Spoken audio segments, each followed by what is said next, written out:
And I am on a mission at Imwell to solve burnout for 50 million women. Burnout and stress is an epidemic in the U.S. and it impacts everyone, but women do tend to be disproportionately impacted by stress. Surveys say that 50% of women are burnt out and very concerned about their mental health. They say that women stress 25 minutes more per day. Wow. So there's all these interesting stats, and I was like, why? It doesn't have to be this way. So I built this platform to help solve for that.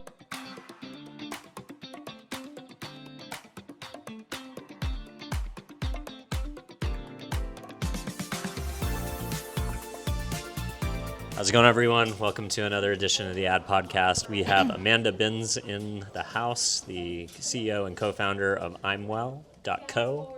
And Amanda, how's your possible been? It's been amazing. I love this conference. Nice. What about you? Yeah, it's fun. It's year 2 for me. Blessing and a curse that I spend most of my waking hours in this dungeon of a room with no windows when it's beautiful sunshine in Miami, but got to spend a little bit of time on Sunday out and about, and when it's all over tonight, I'll get a nice opportunity to hang out tomorrow morning. But hey, gotta stay busy. Space here. Yeah, it's good. Gets it done. Great. So tell us more about yourself and what is Imwell? Yes, my name's Amanda Binns. I've been in the Adtech industry for many, many years. I've worked at Basis, at PubMatic, at Yahoo, and then most recently, I became very interested in burnout and stress relief. And I am on a mission at Imwell to solve burnout for 50 million women. Wow, Yes. I love that. That's cool. Thank you. Yes, burnout and stress is an epidemic in the U.S. and it impacts everyone, but women do tend to be disproportionately impacted by stress. Interesting. Yes, so I know that there's so many stats about it, like the Deloitte Women at Work survey say that 50% of women are burnt out and very concerned about their mental health. Oura Ring data that tracks all of your health and fitness, they say that women stress 25 minutes more per day. Wow. So there's all these interesting stats, and I was like, why? It doesn't have to be this way. So I built this platform to help solve for that. So if you're stressed, burnt out, looking for holistic solutions, you can just go to imwell.co and you can type in your symptoms and it will match you with holistic providers that specialize in things like mindfulness, breathwork, coaching. That's awesome. So is it kind of Pilates. like you see a lot of ads these days for like these like online digital mental health services and counseling and stuff like that, but it's kind of a similar idea where it's like, you kind of use AI and information to kind of self-diagnose what is wrong, but then using more traditional kind of Eastern medicine type of modalities to, cue into things that help you manage the stress of everyday life and having a busy career. You nailed it, yeah. You type in your symptoms and then AI matches you with the holistic wellness provider specialty that will work well for you. We have over 33 modalities. Wow. So it works, it's global, so you can meet with people virtually or in your area. We have providers from South Africa to Saudi Arabia to Arkansas to California. So you're already global in nature. We're scaling. We just launched last year. And then another area of the business is that I also do executive wellness coaching. So things like decoding your stress pattern, AI burnout, decision fatigue, because all of these things are impacting workers, especially in media and tech. Stress and burnout is one of the number one reasons why people leave that are non-salary related, why they leave the media and tech industry. So I think it's really important for corporations and management to really empower their employees with tools to navigate stress and burnout. That's interesting. Why do you think this industry is uncommonly stressful? I think about finance or, being a doctor or something like that. And I don't know, maybe that's the difference between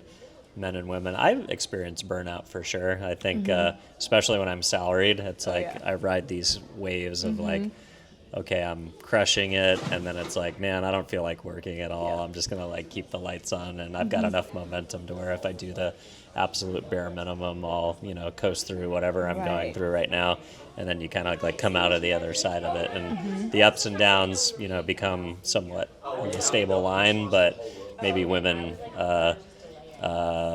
Maybe they internalize it in a different way or deal with it in a different way, where men just kind of are like, whatever, they'll figure it out. Yeah, and that's why it's so important to have coping tools and recognize this about yourself. Like, hey, I stress this way. I'm going to take this self-assessment, understand how I stress, understand how my coworkers or people on my team, and then you have tools to actually manage it so that you don't reach the burnout point. But yeah, I think this industry it's amazing, media and tech, and it's fascinating. It's always changing, and that's what keeps it fun. But most people, I think, are worried about AI taking their jobs. They're worried about how am I going to hit my sales goal when there's all of these AI platforms that are doing this for me. So I think there's a lot, but we can It's a number of learn to manage inputs. it. Yeah, that's interesting. So you could have gone a lot of directions with the cure, so to speak. You could have sent people to pharmacists to be prescribed Valium or a psych drug or something like that. There's a lot of ways to deal with stress and different paths. So why did you choose Eastern and kind of more holistic as the pathway to funnel the folks in your platform through versus traditional medicine? That's a great question. So I was kind of finding myself burnt out and didn't really even know that I was. I just didn't feel like myself. And one of my friends was really encouraging me to go on a wellness retreat, and I had never done anything like that before. And so we went to this amazing spa in Utah, and we did all of these holistic things. Like we met with a shaman, and we did this amazing hike down the Zion River, and it was just a really cool experience. We did tons of yoga, meditation. We walked the labyrinth. We did all these we call that the transformation economy right now. It's a whole sector inside of travel marketing. And it opened my eyes to just this whole new way of oh wow, this actually worked. And after that trip, I felt better. I was like, I want to figure out how to do something with this. And so I was like, what can I do and use my skills that I've had in Adtech and my partnerships there and do this. So, that's cool. Yeah. And then through that exposure to those different modalities, did you then try and incorporate them more as long-term behavior modifications yoga? I joined a cold plunge sauna place, which is one of my favorite things right now. Same. I go in and I get the NAD shots and the vitamin shots, and I do the red light therapy, and I do the cryo, and I do the I love all of this. But San Diego, just within 10 minutes of my house are 20 of these places. That's amazing. And that's kind of maybe unique to San Diego, maybe unique even to California. I think so. Do you feel like there are certain cities or metros that really embrace this type of opportunity, and are they more barren in some places, or are they accessible in most corners of the world that you guys are servicing that you see now? San Diego is definitely lucky there. I think in terms of wellness resorts and places where you can just go to truly escape, those are definitely more concentrated. In Arizona, you have to travel California, to the desert, and that's kind of the whole experience of it as well, to get away and really truly unplug. But the good thing is that there's so many of these things that you can do at home now, or meet with people virtually, like the red light therapy you can do at home, and then I've seen people have cold plunges, portable ones installed in their home, and that was another thing that I discovered on my wellness retreat. Cold plunge, and so there's so much you can do at home now too. But for wellness retreats and to plug away, definitely I think there's certain cities in the deserts, Florida, Mexico. Mexico for sure is what they call it,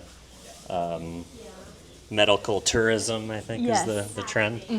Awesome. Wellness tourism. But I think it's a fascinating industry, and I do think it works. And I think we all work so hard in this industry, and there's a lot of pressure, and just taking note of when you are feeling like you're on the verge of burnout, to learn tools and to stop, and then if you need to get outside help, do that too. Have you helped companies quantify the cost of burnout if they don't help their employees address it? There's obviously the personal aspect is that you can take on as a company or as an individual, but then there's also a corporate either responsibility and or incentive that they could deploy in order to make their workforce more resilient to stress. And at the end of the day, I imagine there's probably an impact on their bottom line if they think about these types of things. That is a wonderful question. I have seen research that says that burnout costs the U.S. economy $350 billion. Crazy. And the reason why is because of presenteeism, and what that is, it's opposite of absenteeism. Always on. You're always on, and you show up to work, and you're mentally there, but you're checked out. You're functioning at a quarter of your capacity. And so when you do that, that's when you start to suffer the innovation tax, because you can't think, because your prefrontal cortex is just not functioning. So you're not problem solving, you're not thinking of the big creative strategic ideas, you're just doing the status quo, and that's when accounts get stagnant, you lose revenue. So yes, it is a huge impact on the economy and businesses when you're not functioning at your best. You know, you don't have that creative, strategic, problem-solving ability anymore. And then another thing is if people leave because they're burnt out, you know, it takes 6 months to fill that person's role. Fill the role, retrain it, ramp up things. if it's a sales role. Yeah. Yeah. Interesting. You talked about AI fatigue. Are you also finding that AI is delivering on the promise of like being something that helps people save more time to do more meaningful work? I think, you know, for me, like being at events like this and seeing people in person, having human-to-human contact, I feel like AI is kind of freeing up for more of those opportunities. But you talked about AI fatigue.